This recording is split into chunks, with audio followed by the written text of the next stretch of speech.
So today, Juro Dufek, one of the central figures of today's Slovak bagpipe revival, based in Bojnice, but I'm not sure about now, he will tell us.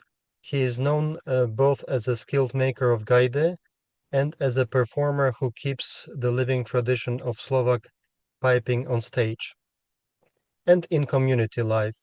Through his website bagpipes.sk, he has documented instruments, scales, and playing styles, making Slovak Gajdy visible for beyond Slovakia. As a craftsman, teacher, and musician, he connects historical knowledge with contemporary performance, ensuring that this unique sound continues to inspire new generations. How are you today, Juro? Hello, Vital. Thank you very much for having me here, and thank you for this great introduction. Well, yes, I'm as fine as I can be. Are you It's a by the way in difficult Bojnice? time Because for me I now know that because that you moved not a long time ago. I moved 3 years ago already to a more rural area in central Slovakia. The place is called Štoliansko, and it's near Hriňova in central Slovakia. All right. If classifying you as a bagpiper is no problem, I have a problem classifying you as a maker. I mean, is it right to call you a Slovak bagpipe maker or an international now? You know what I mean. How many different types of bagpipes have you dealt with, and how many other types than Slovak have you produced or repaired? Because it's also quite common. Well, also I tried a lot of stuff, of course, but um, last it's possible to say last couple of years I tried to specialize on Slovak bagpipes, like refining the existing types and also developing some new stuff, just to make it easier for pipers to experiment and Hmm. yeah, stuff like that. So So if you call me a Slovak bagpipe maker, I will be you're honored. fine with you're fine with that. And proportionally, how much do you have to deal with making or repairing Slovak bagpipes versus um, other types of bagpipes? I don't know. Can we name them?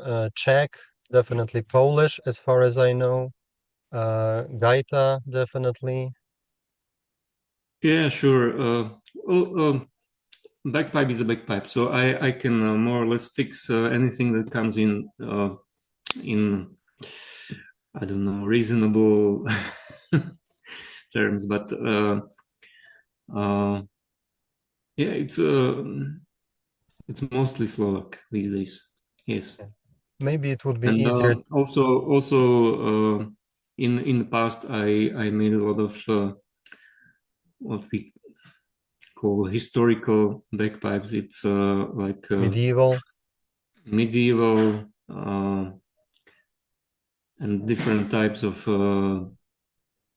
like hypothetical reconstructions of Mm-hmm, medieval mm-hmm, instruments. mm-hmm. But I don't do it so often now. I Okay. really like to focus more on Slovak pipes. Mm-hmm. Do you come from a musical family? Do you have any tradition which was in your family, or did you learn it all from scratch? Are you the first one in your family? Uh, as for bagpipes, I'm the first one. We didn't have any piper in our family years, and still are. They like to sing uh, folk songs. And my father comes from Moravia in Czech Republic, so that's a different kind of tradition. and my mother's from Bojnice. So they didn't play musical instruments, any music instruments, but they listened to music a lot. So Mm-hmm. that was my exposure. Mm-hmm.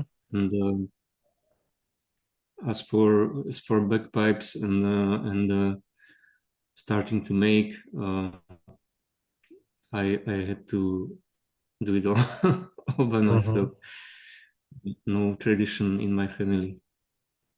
When you perform, do you see yourself more as a musician entertaining an audience or as a tradition bearer passing on heritage? Entertainer or the bearer of tradition?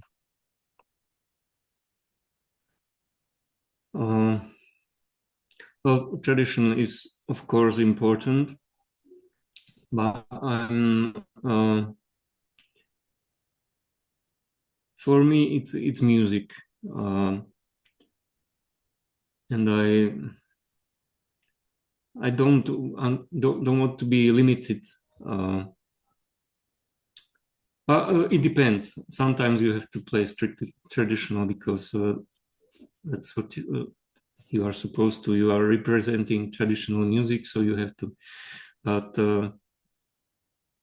um, for me, it's music. So Mm-hmm. that's what is important to me. I see. Do you prefer playing solo or with other instruments, maybe ensembles? You are the founder of the drones, the United Drones of Slovakia, as far as I know. So maybe this answers this question. But you're a great solo player as well. Which one is more like your domain, the domain you enjoy more? It's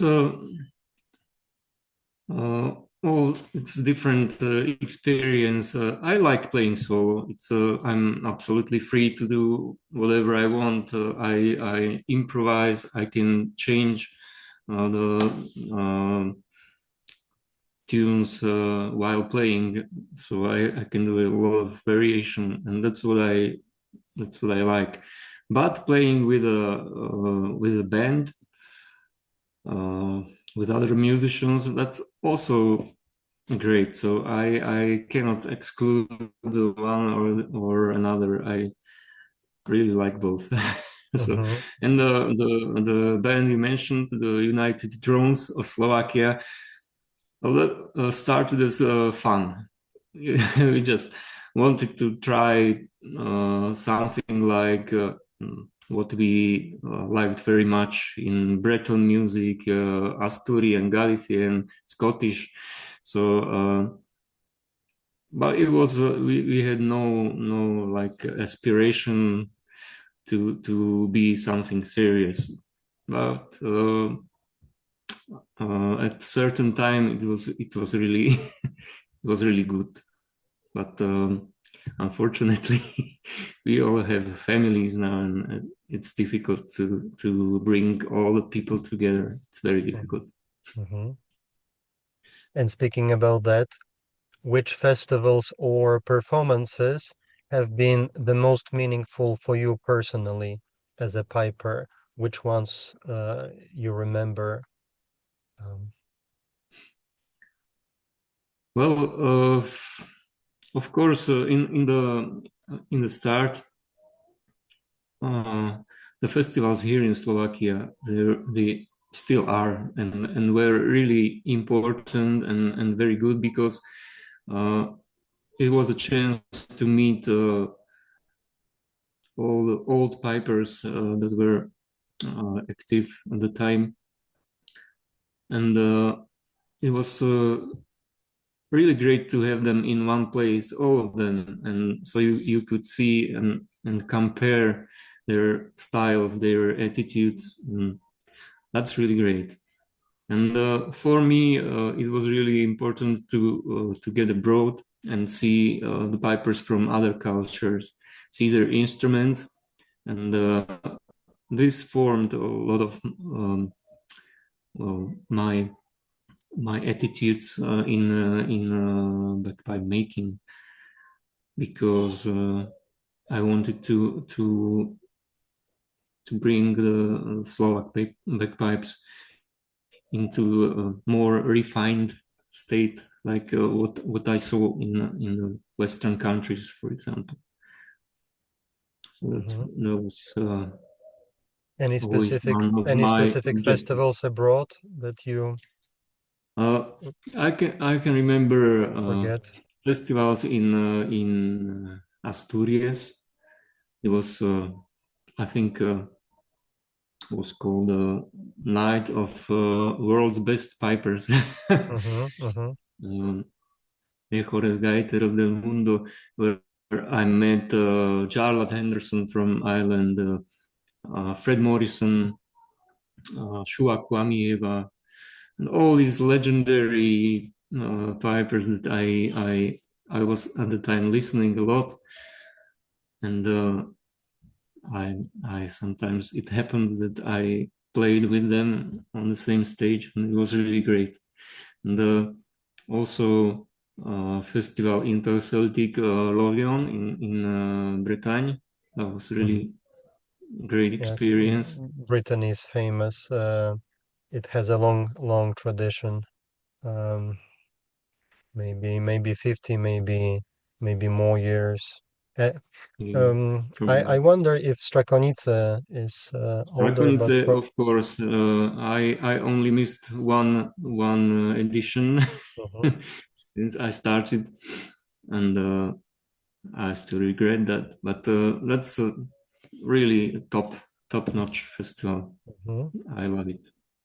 And speaking about the way Slovak people perceive you as bagpipers, because it's quite common when we play somewhere abroad that people are very fascinated with this instrument, but for people who have never seen them, the first reaction usually and the first words we hear is Scottish pipers or Scots or Yes. something like this. Speaking about Slovakia, how do audiences react to Gajdy? Do they find it exotic maybe familiar, they know it very well, or maybe surprising? I'm speaking about the level of knowledge of bagpipes in Slovakia. Yes, depends. Uh, when we are talking about people you meet on the street, they probably will not know that we have anything like that in Slovakia. So the first reaction would, of course, be the same: the Scottish, Scottish bagpipes. So, but it's fair to say that people in the folklorist movement in Slovakia, they are already well aware that there's this bagpipe culture, and they accept it a lot. I think uh, depends on the place as well, but in general, yes, it's getting better. Is it a common agreement that bagpipes are the oldest and the most important instrument, or one of the oldest and one of the most important ones? Is there a consensus on that among musicians and Yes, yes. I think they would tell you this exactly. But uh, the funny thing is that we don't know what the bagpipe looked like 300 years ago, because the oldest like physical pieces we have are is from what 18th century, and we have some detailed descriptions from 19th century. So before that, we don't really know what the bagpipe looked like here in Slovakia, but we do know that it was a very important instrument, like the most important of all. Mhm. Slovak bagpipes come in regional variations. Which regional style do you feel closest to and why? Is it Bojnica or a different region of Slovakia? Can you say a few words about that? Well, yes. For me, it was always the Nitra River Basin, and there was one famous old piper whom I never met, but I have a lot of his recordings and listen very much to him. His name is Josef Antalik. He was a legendary piper. He was From Nitra. almost blind, and so he like played for his living. Kind of professional piper, one of the last. Mm-hmm. And I cannot say that I try to replicate his style, but I took a lot of embellishments and ornaments from his playing. Are you So, lucky enough to have many recordings or not yes, so? there's yes, it's quite a lot of them. Was it like Um, a systematic work done by someone who knew and realized at the time that he was a yes, great musician? yes. Um, I have recordings from Milan Rusko, who is one of the pivotal persons in the revival in 70s, 60s, 70s, 80s, the last century. So and also from other ethnomusicologists. So there's quite a lot Mhm, of material mhm. Speaking about research, about in your research, what have been the most surprising discoveries about old instruments? Maybe photos, maybe recordings, because I'm sure it was an evolutionary way that you developed as a musician and as a maker, of course. Makers like to experiment, change something all the time. So, what was maybe the most important moment in your career, maybe as a maker, maybe as a musician?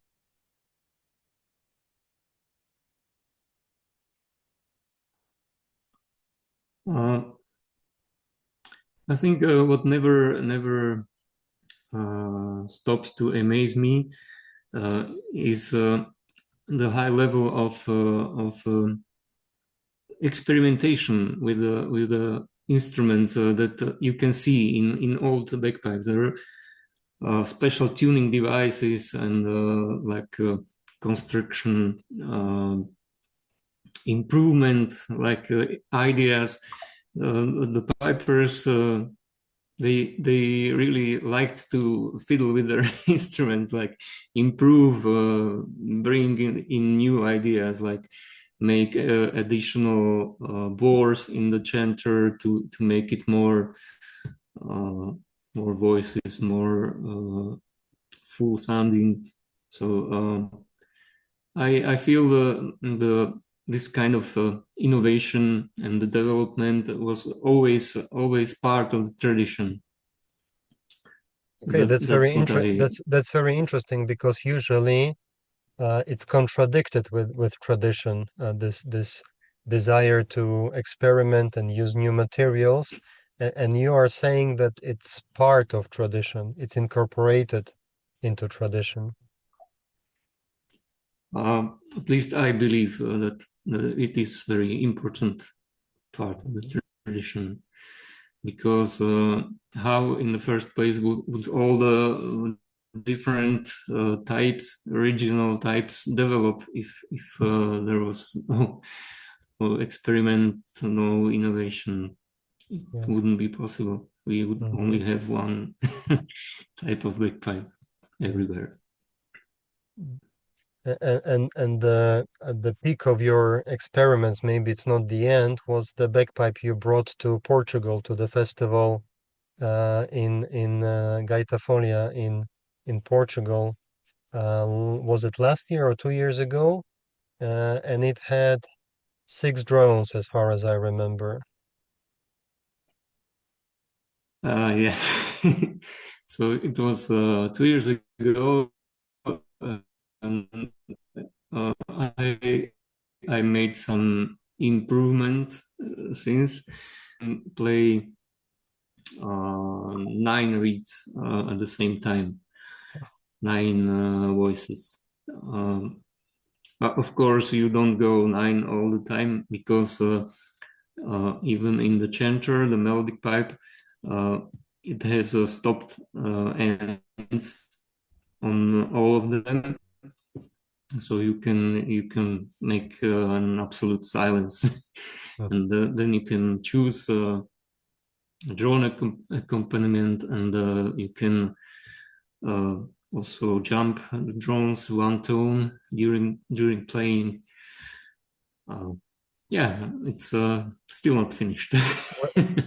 Where is the limit But to where is the limit to this craziness? I mean, is it limited by the breathing possibilities connected with blowing, the hardness, the difficulty of blowing, or no, something I else? don't think. But yes, it's here. When it's too much, then it's not reasonable to go any further. But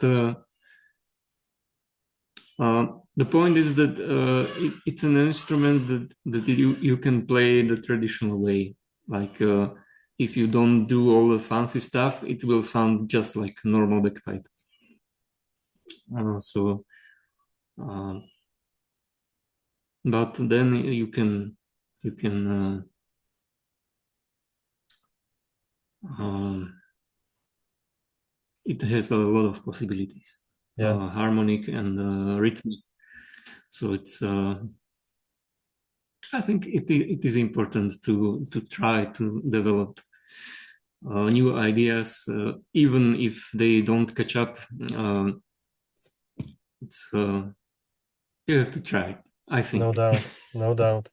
Do you think the role of the Gajdy in Slovak society has changed from being an everyday village instrument to a stage instrument?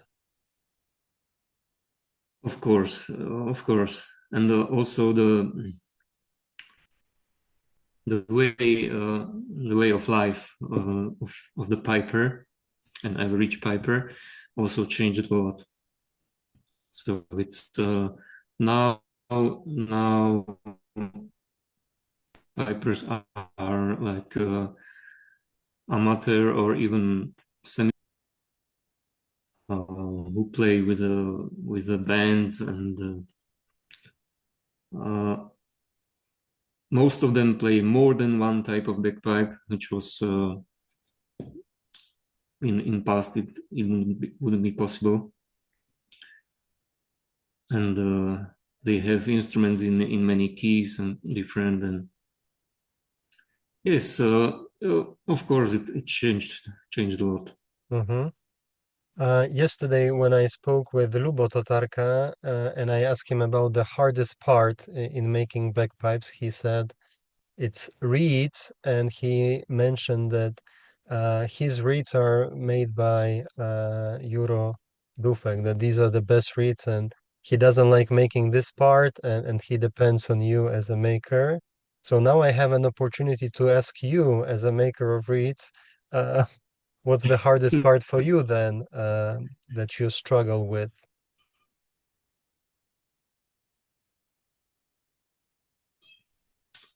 Oh, okay. So the most important is the balance. You have a number of reeds, usually at least two, up to 9, and you have to make them sound in an interval of pressure with a reasonable harmony, one to another. So this is not easy, but when the instrument is properly made, it can be managed. It's Hmm. not And so much science. and what's the most rewarding moment for you as a maker? Is it finishing an instrument or hearing it played well, or maybe hearing it played by someone else, the one who ordered the instrument? Uh, yes. Well, when I finish it and I like the sound, it's yeah, it's like I feel relief. But of course, when I hear my instruments being played by good musicians, it's really, yeah, I love it. Yeah, because it's always different than when I play it. So the sound comes from the other side, and and also everyone has different styles, and there are now really excellent young pipers in Slovakia that play much better than me. So I love it when I hear my instruments being played so well. Hmm. How do you see the future of Slovak bagpipes? Will they remain a niche tradition, or do you see them gaining a wider audience, maybe state type of popularity, representative function? Uh, I would prefer if it was just a music instrument like any other, but this will not happen, of course. But it's getting better. Like it's these young pipers are really good musicians, and uh, any of them can stand with a violin player and say, okay, we are musicians, let's play together. So that's what I like. It wouldn't be possible just a few years back, but now I think it's getting better. Hmm. Very interesting. The first book about bagpipes in Belarusian studies was titled "A Bagpiper and a Musician," in which the author Nikiforovsky, as far as I remember, he was distinguishing between a bagpiper as an old type of representative of old tradition and a musician, maybe a violin player or some other instrument players.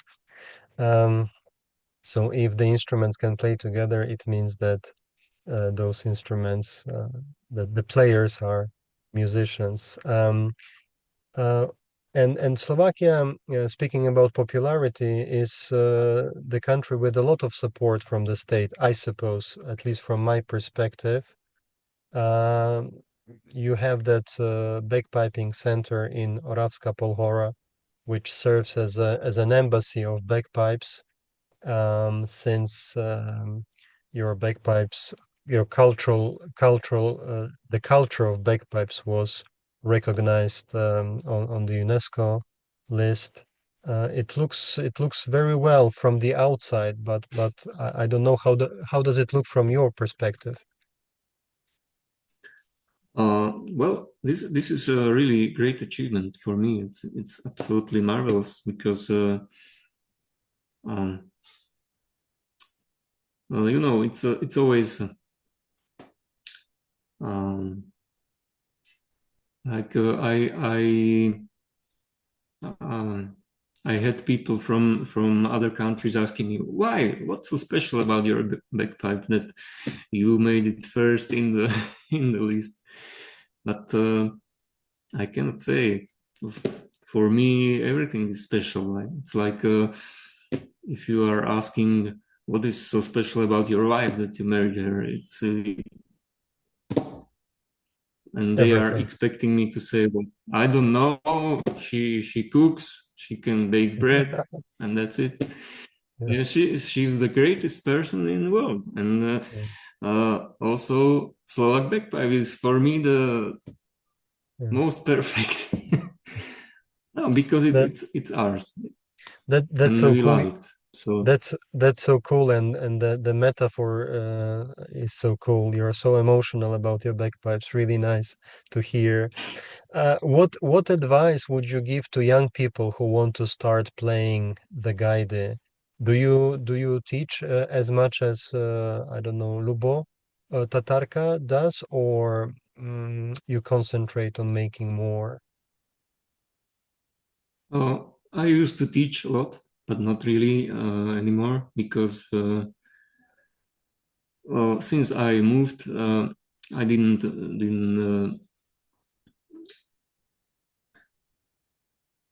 didn't try to find new students here yet.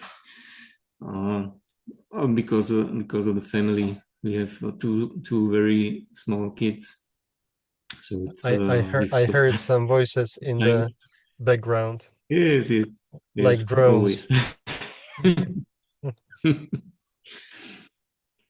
But maybe in the future, uh, the, there are people interested here as well. So yes, maybe I will get back to it. Hmm.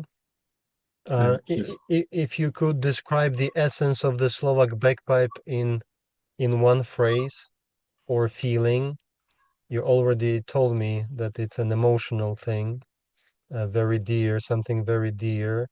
But what would you like to add anything to this? One phrase or one feeling? What type of emotions maybe does it evoke?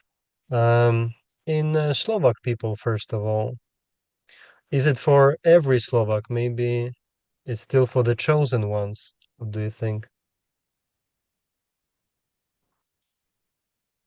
Well, yes. Some people say that you either love it or hate it, and there's nothing in between. And I don't think it's only valid in Slovakia. It's like,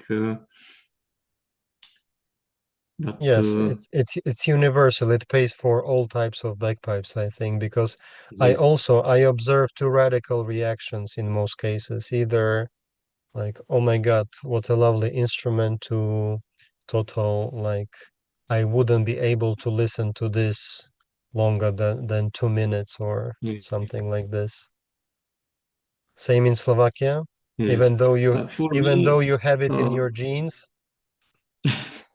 is for me, our bagpipe is an instrument of joy. It's well, not everything, not all the repertoire is dancing music, but that's where the instrument shows best. Like uh, it the rhythms, it like lifts your legs, Mhm. lifts your It's interesting feet in because the air and make you dance. And that's what I love about Slovak Mhm. bagpipe music. It's not martial. It's not very sorrowful. It's a joy of Mhm. life. Interesting because I associate your playing more with minor tunes and songs, at least what I hear, what I heard at different festivals. Um, but it's both, right? There are Yes, some that's traditions which that's uh, that's there are, what we try to do as well. But the core, like most of the traditional tunes, is mostly major and Mhm. dance music. Yes, and it's also a matter of perception because in some traditions, I know that minor is not perceived as sad, but as happy, so it can be reversed or complementary. Sure. But your bagpipes, they play in both, in minor and a major. We have to mention that in some traditions, like in Greater Poland, in Poland they limit only to major tunes and dances. Well, yes, traditionally you would only have one scale. In places it was like a neutral third, and they kept it also while singing the interval. But in I would say in most places it was major third, and because it's very strong in rhythmical movements The with last the question, contra. we have 3 minutes, and the last question I can ask you, what are you working on at the moment, like the major project? Maybe it's many things, but would you choose one? Um, yes, I'm trying to make a good set of Orava pipes in F, which were in the past very widespread there in the North Slovakia. But nowadays most people play in D for various reasons. But um, I want to find the sound uh, as close as possible to the old recordings that I have. Mhm. So that's one thing, and